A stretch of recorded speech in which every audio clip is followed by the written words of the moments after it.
Well, good evening and welcome to Tucker Carlson Tonight. Who does America belong to? Does it belong to you or does it belong to the world? Who should have a right to move here, and do those people have an obligation to assimilate into the culture already present? Well, Univision anchor Jorge Ramos will be here to debate the answers to those questions and more in just a minute. Also, these are very strange days here in Washington, some of the strangest we've ever seen. Republicans had 7 years to agree on an Obamacare replacement, yet they're already squabbling over the bill they just revealed yesterday. Despite controlling the whole government, they've done very little to implement President Trump's agenda. Why is that? Well, we're going to speak to the Speaker of the House of Representatives, Paul Ryan. He should explain what is going on and why Congress seems not to be focused, or maybe they are. But first, they're calling it a day without a woman. Thousands of women skipped work today and instead participated in marches and other events they described as feminist. The official Twitter account for the Women's March on Washington in January proudly tweeted that women birth half the population. A day without a woman is a day without me. Shut it down! We know our value, and we know that America doesn't function without us. When women succeed, the world succeeds. Well, our first guest is the executive editor of Bustle.com, a women's website that shut down today to show solidarity with women. Julie Alvin joins us now. Julie, thanks for coming on. Sure, thanks for having me. So I just heard that woman say at the march, women have value and America doesn't function without them, and I think every person agrees with that. And the species dies actually without them. I completely agree, and I think I understand this march to be an attempt to show that women have value and are impressive, something that obviously I agree with. But if you want to show that you're impressive, shouldn't you do something impressive, like, I don't know, cure a disease or fix the debt crisis or do a really good job at work? Taking the day off is not impressive.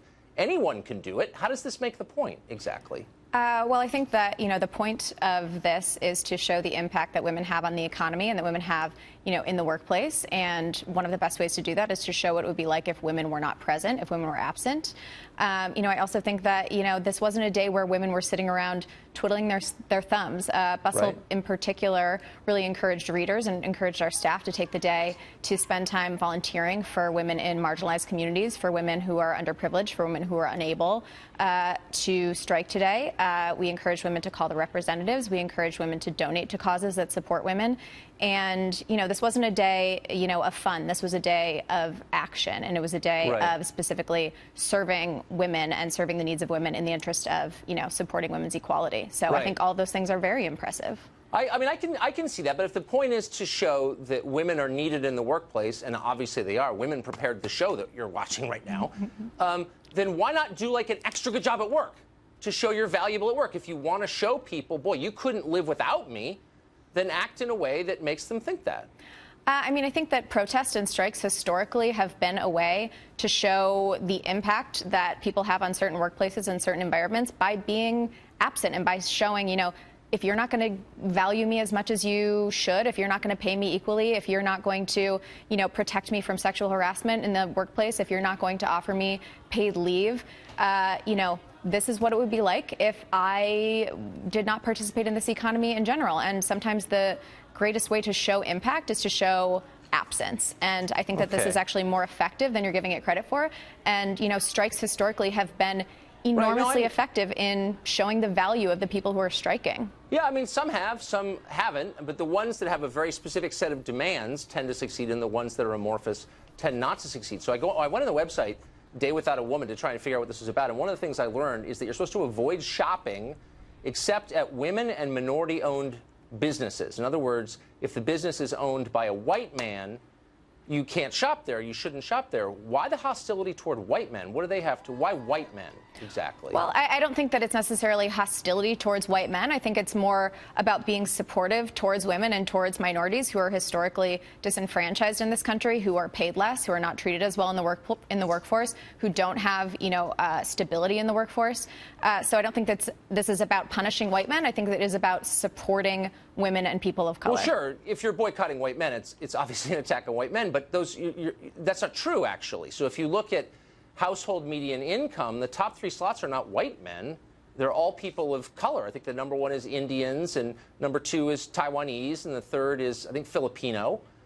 So actually, white men are not making the most money in this country. I don't know if you've checked the numbers. So it's a little bit weird to say boycott white businesses, white male-owned businesses, when they're not the most successful? What is that about? I think that if you were to look at the statistics, it is largely white men that are positions of power as far as CEOs, as far as people in, power at various businesses, as far as people who hold the majority of leadership positions, who hold the majority of CEO positions for Fortune 500 companies. So, traditionally and historically and factually today, white men are in better positions when it comes to, workplace equality than. But that's not actually true. I mean, historically, yeah, I think that's right.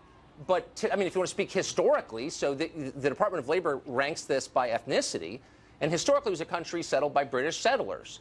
So if you run down the list, British Americans, English Americans, the number 41 for income. I'm not saying, white people aren't successful. They are, but it's much more complicated than that. And so why not acknowledge that, I guess? I think that we're kind of getting off of the point here, Tucker. I think that the point of today is about women's equality, and if we're talking about if we're talking about where women stand in today's economy, right.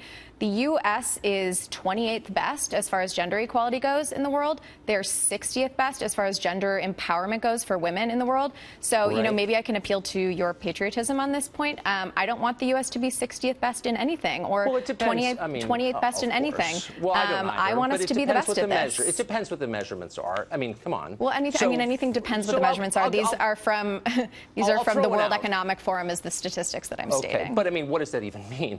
But I'll throw it out for you that I think is interesting. So for younger women entering the workplace, there was a recent survey done in the 150 biggest cities in the United States, and in 148 of them, young women in their 20s entering the workforce made more than their peers, their male peers. So things are changing. I mean, boys graduate from high school at lower rates, from college at lower rates, and young men, unmarried, childless young men, make less in cities than comparable women. So, that's good. You should be happy about it, right? Well, I think that there's absolutely progress being made. I will not deny that at all. Those are things that I'm very excited about. Were you I aware think if you of were that? to look, I was aware of that. And I think that if you look at, the Pew Research studies, they actually say that while the gender pay gap is smaller, it's 93 to 100, it's still there. And I think that another thing that's an important point here is the fact that women typically encounter these sort of reductions in their access to higher paying positions and leadership roles at later stages in their career. So while they may start out equally. Can I say one thing? Okay, I know. But look, here's just the bottom line for me. I don't have a lot of time, but I just want to get your reaction. All the women in my life, and I live with 4 of them, they're powerful. And the presupposition behind what you're doing is that women are weak, they're victims, they're put upon by men. That's not the experience of the women who I know. I don't think that we are saying that we are weak. I think that we're showing our strength today, and we're showing our strength in standing up for, women's equality in general, and standing up for women who are not lucky enough to be able to strike today, and standing up for women. It's International Women's Day. There are 62 million girls worldwide who don't have access to education. We're standing up for all women, and so, I love to hear that the women in your life are strong, empowered women, and that you respect them. I think that's wonderful. Yeah. But that might not be the case in all households, and that's certainly not the case in all countries. Julie, thanks a lot for coming on tonight. Thanks for having me.